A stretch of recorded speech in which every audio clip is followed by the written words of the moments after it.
दिल्ली में शिक्षा व्यवस्था और नीट पेपर लीक के विरोध में चल रहे आंदोलन की गूंज अब नीमच में भी सुनाई दी। C2 जिला समिति एवं विभिन्न संगठनों के कार्यकर्ताओं ने कलेक्टर कार्यालय पहुंचकर राष्ट्रपति के नाम ज्ञापन सौंपा। प्रदर्शनकारियों ने नीट पेपर लीक, राष्ट्रीय परीक्षा एजेंसी NTA की कार्यप्रणाली और नई शिक्षा नीति 2020 पर सवाल उठाते हुए कहा कि इन अनियमितताओं से लाखों विद्यार्थियों का भविष्य प्रभावित हुआ है। ज्ञापन में नई शिक्षा नीति को वापस लेने, NTA में व्यापक सुधार करने, प्रतियोगी परीक्षाओं में पूर्ण पारदर्शिता सुनिश्चित करने तथा शिक्षा की निजीकरण पर रोक लगाने की मांग की गई। साथ ही चेतावनी दी गई कि यदि जल्द ठोस कदम नहीं उठाए गए तो दिल्ली से शुरू हुआ आंदोलन देश भर में और अधिक व्यापक रूप ले सकता है।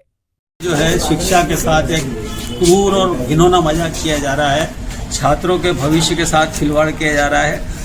आप देखिए कि लगातार पिछले जब से नरेंद्र मोदी की सरकार बनी है तब से आज तक करीब 70 बार पेपर लीक हो चुके हैं और जिन बच्चों का भविष्य इस परीक्षा के अंदर लगा हुआ था दांव पर, वो भविष्य अंधकार में चला गया। कई लड़के और कई युवा बेरोजगार हो गए हैं और उनकी जो है नौकरी की उम्र निकल गई है। और नीट की परीक्षाएं भी आपने देखा कि किस तरह से एक जो मेडिकल के अंदर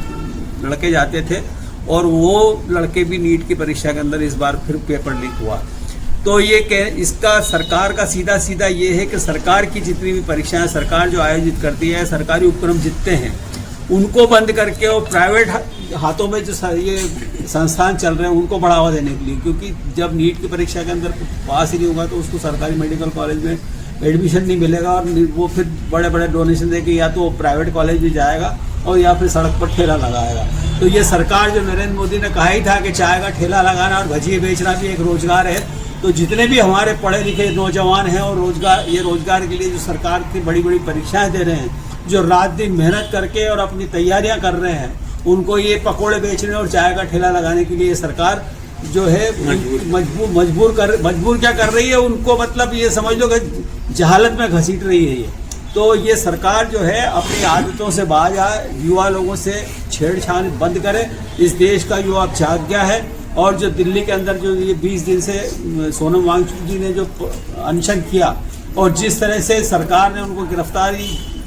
उनकी हुई है, वो भी बहुत निर्दयतापूर्वक हुई है। हम उसकी निंदा करते हैं और सरकार से ये अनुरोध करते हैं कि वांगचुक जी को तुरंत रिहा करें और छात्रों की जो मांग है उसको अपने स्तर पर बातचीत करके और उसको हल करें और देश के नौजवानों के भविष्य के साथ खिलवाड़ बंद करें।